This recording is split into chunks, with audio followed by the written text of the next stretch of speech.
Ladies and gentlemen, reduce, reuse, and recycle is the mantra for this age we find ourselves in, and with that in mind, I have created a director's cut, a redo, a reimagining of one of my previous silent videos. I've added commentary, spiel, and yap. But wait, there's more. You'll also find additional historical content and a story of the night JW Benson took on the might of the German Air Force. So don't sit back and relax. Sit forward and pay attention. You may have a whole seat available for your use, but you're only going to need the edge. This is a lady's watch from 1939 with a solid silver case sold by JW Benson of London. It is running, but poorly. Let us see if this venerable lady can recapture her vital youth. Let's get the movement out. It's a top loader and is firmly wedged in. That is not how to do it, but it is out. Right? Hands and dial off.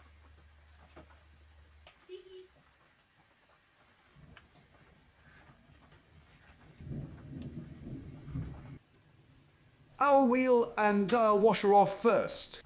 The setting lever spring can come off next. It also acts as a cover plate for the minute wheel. Very small screws on this small movement.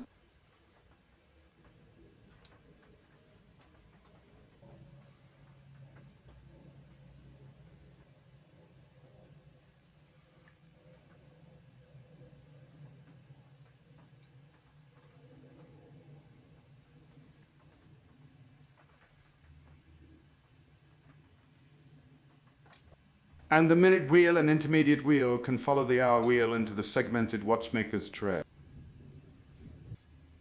A quick yank with the Presto tool, and we can say goodbye to the cannon pinion. And look at that yoke spring. What a beautiful, beautiful thing! Confined with not one, but two screws. Let us all offer up a moment's thanks to the long-departed movement designer who was clearly a friend of all watchmakers and tinkerers.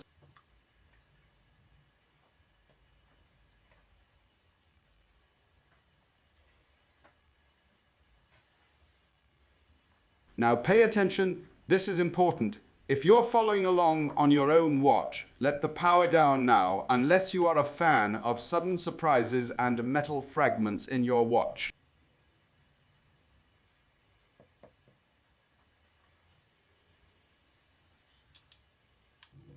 Crown wheel screw is reverse threaded, so it's righty-loosey here. The crown wheel screw is reverse threaded on most but not all movements, so be tentative with this one.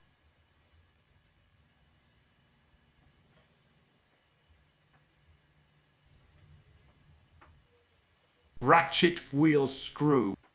In about 1 in 20 vintage movements, this is reverse threaded too, so again be tentative and avoid snapped screws.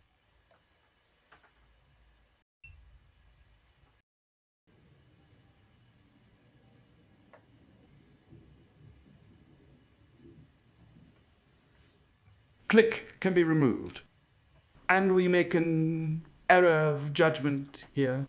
There's nothing gained in removing this click spring, and it's bloody awkward to refit. So if you see one like this, leave it in place for cleaning.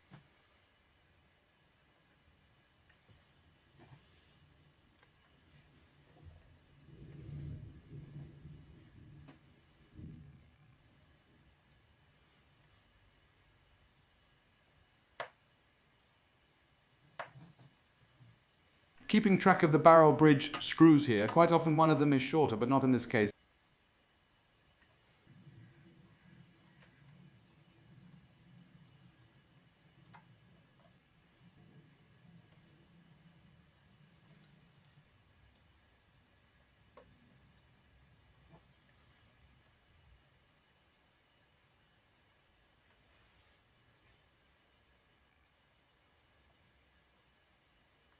And straight on to the train of wheels bridge.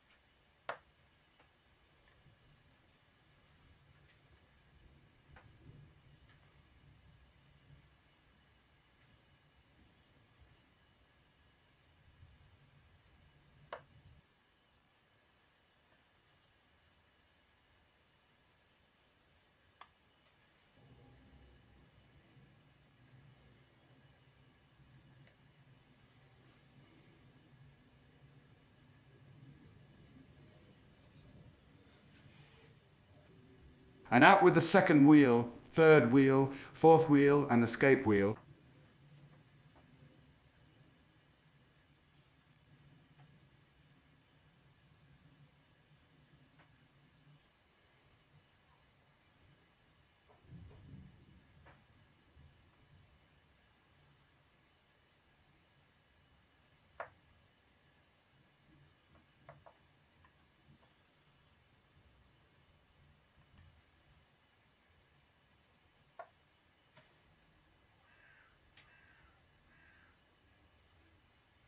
Pallet fork bridge, next, just needs another half turn. And we shall take a very close look at the pallet jewels. It only takes the smallest chip or scratch to ruin a watch's performance. These look very good.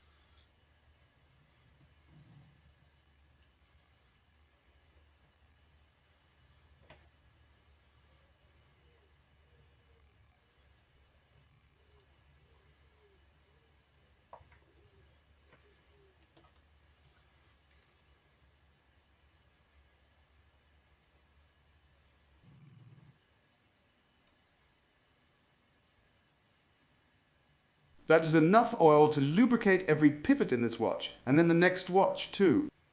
It's not unusual to find too much oil in a watch, but it is to find too much in just one place. Normally when someone goes hog wild with the oil, they do it everywhere.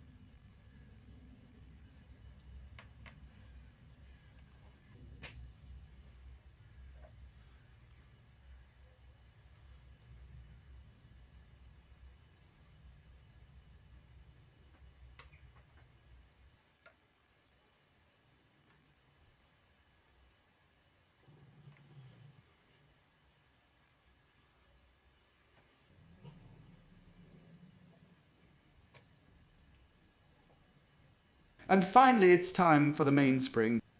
This is not the original carbon steel spring and looks in okay condition. I always recommend replacing the mainspring, but in this case the owner declined.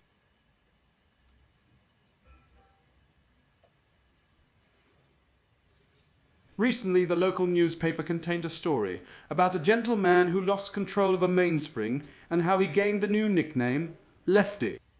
Let us all take care.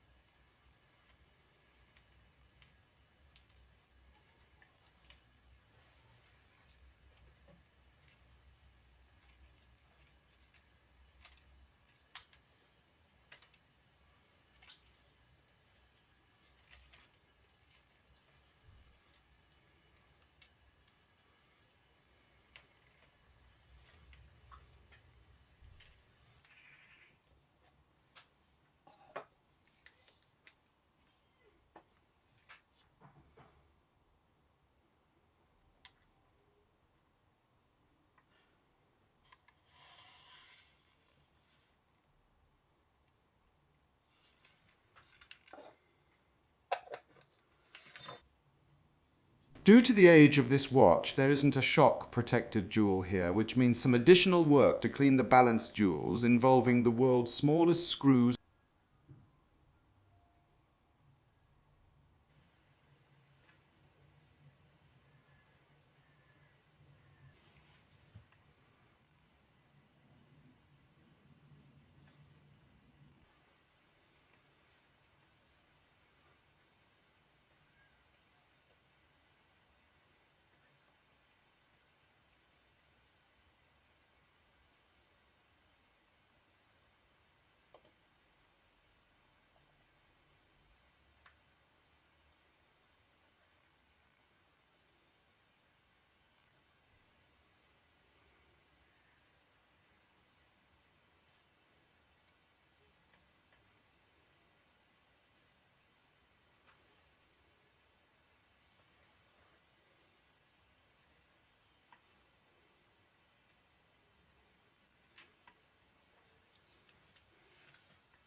Always best to do some manual cleaning before we put the parts into the cleaning machine.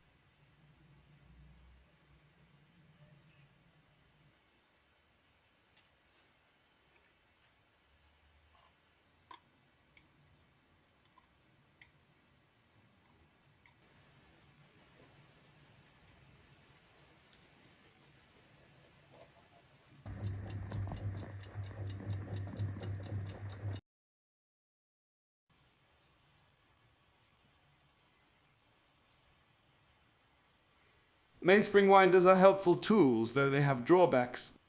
They're better than manually putting a spring into a barrel, but they come with their own challenges.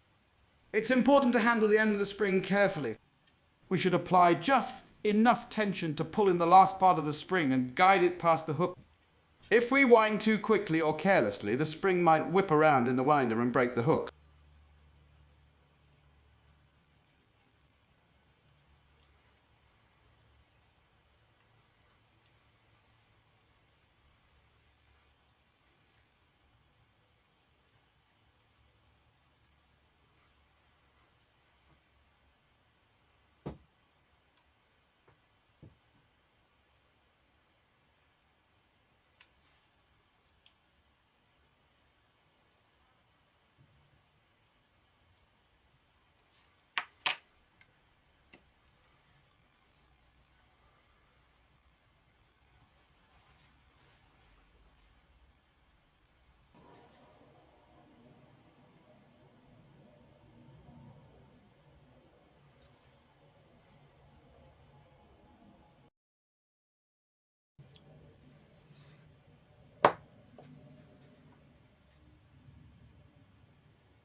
Back to the balance cock and the world's smallest screws. We could put a drop of oil onto the cap jewel now, hoping it stays in place while we reassemble. Spoiler alert, it rarely does. Or better to put a drop of oil onto the pivot jewel and then use a sharpened oiler in the pivot hole to employ capillary action to suck the oil through to the cap jewel.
barrel and second wheel in.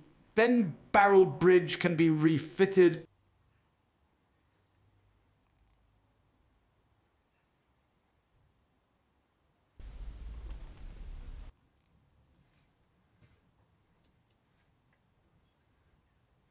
You'll notice the click spring has magically refitted itself. I could not show that happening. The fruity language alone would have had this channel banned. Shall we take a look at JW Benson while this watch is being reassembled? James William Benson founded his watch company in 1847, opening his first shop at Ludgate Hill, London. JW Benson supplied watches to various clients, including military officers, explorers, and even royalty. The company's watches were renowned for their accuracy and durability, making them popular choices for professionals and adventurers. JW Benson also produced one of the greatest shop fronts in the history of horology, replete with claims of exotic customers from around the globe, including the emperors of Japan and Russia, and kings of Portugal, Denmark, and Siam. Benson also claimed the company was established in 1749, adding historical gravitas to the display. Unfortunately, that glorious display did not survive the night of December the 29th, 1940. London experienced one of the most intense firebombing raids of the Blitz. German aircraft targeted the city with thousands of incendiary bombs, sparking fires that merged into massive conflagration, an event that became known as the Second Great Fire of London. This watch's case was hallmarked just 1 year before that night. It may still have been in Benson's shop, or perhaps worn on the wrist of a sheltering Londoner as a newly prized possession. But despite the destruction of its property, including all paper records, JW Benson did survive and continued trading from other London locations until it faced an enemy even more devastating than the Luftwaffe and fell to the quartz crisis in the 1970s.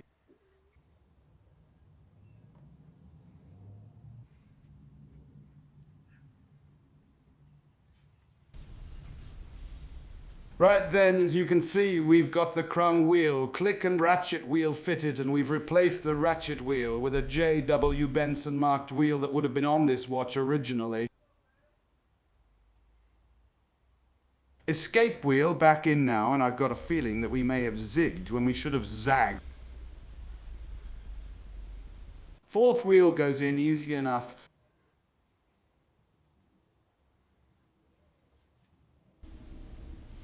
But how are we going to get the third? We're not. Time for a rapid backtrack.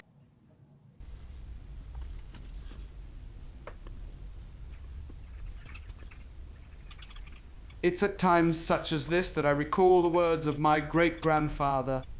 "Remember this boy, if nothing else," he would shout. "Enlightenment dawns upon the canvas of error, where wisdom paints its masterpiece." He was a very annoying man.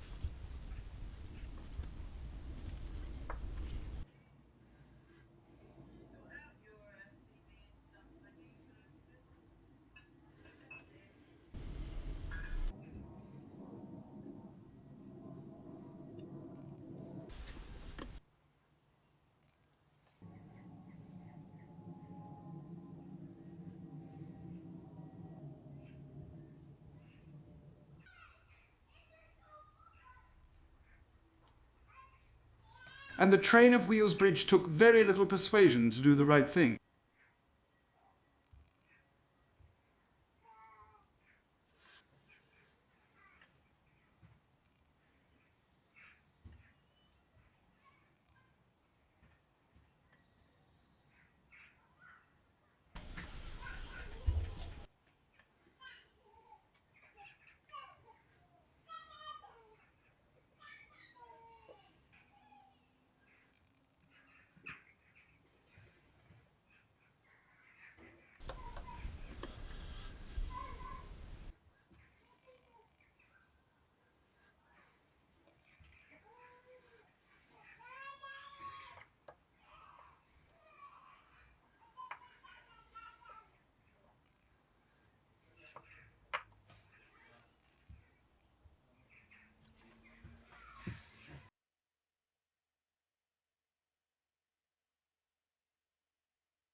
Lightest of touches on the pallet fork. Focus on the pivot, nothing else matters.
We shall add a little power to allow for the next step, applying the special pallet jewel grease.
'90-10 oil on the escape fourth and third wheel pivots.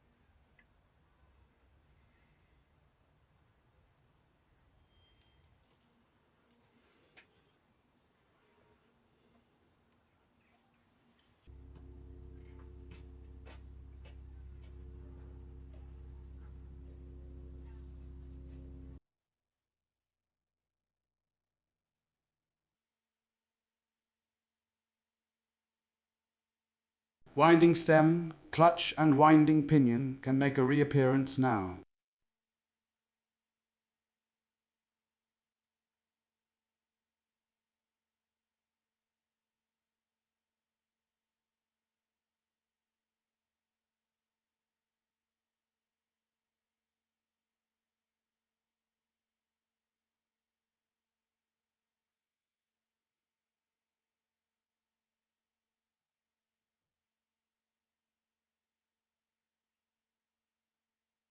Prepare the pivots and posts for action and plot the cannon pinion into place.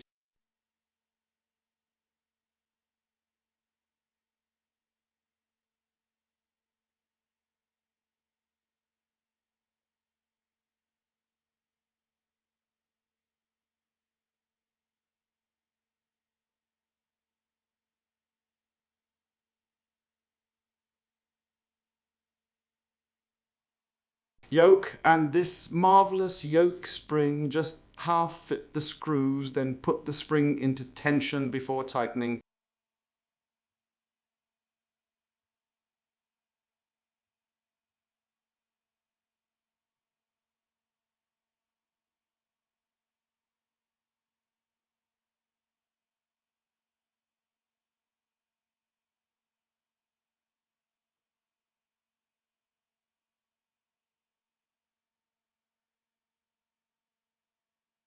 Intermediate and minute wheel are returned home. The setting lever spring can follow the same procedure as the yoke spring.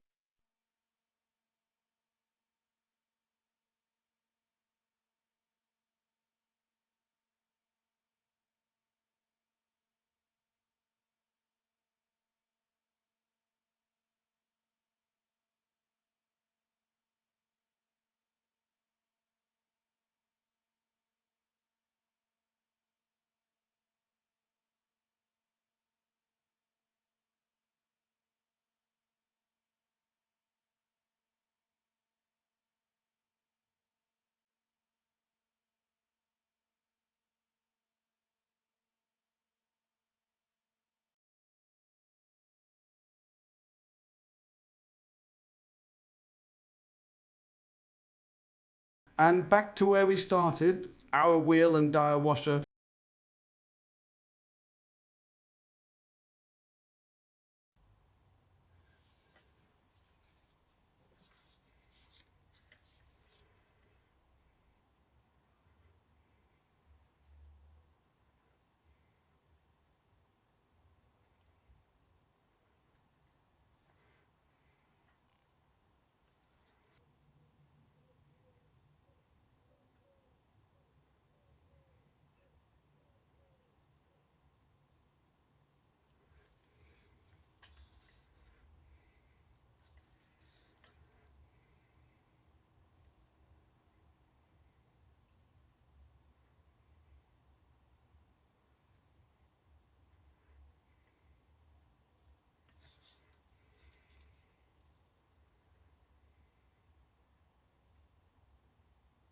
Dial and hands on and back into a cleaned case with polished crystal.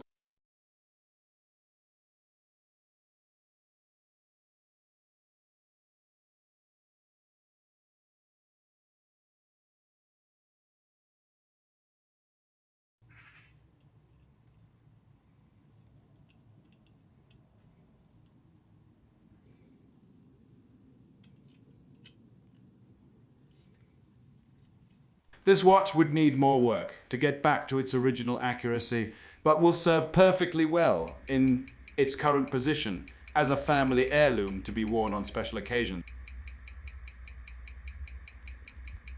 Right, that's it. As you were,